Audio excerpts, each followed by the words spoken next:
আসসালামু আলাইকুম বন্ধুরা। তো আমাদের সামনে একজন মানে বাইকার আছে, তো তার কাছে আমরা জিজ্ঞাসা যে বর্তমানে তেলের কি পরিস্থিতি, ঠিক আছে?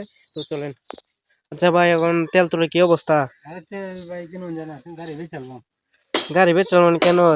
তেল ফাইন না? না তেল পাওয়া যায় না, দিন ধরে কোথায় তেল পাওয়া যায় না।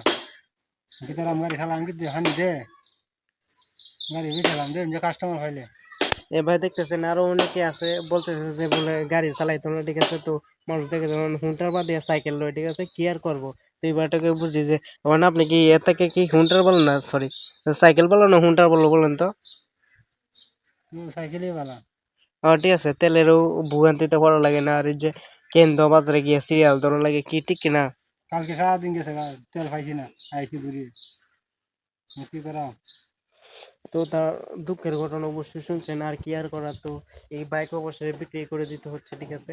তো সবাই ভালো থাকবেন, আর তেলের পরিস্থিতি যদি ভালো হয় তাহলে অবশ্যই আমাদেরকে বলবেন।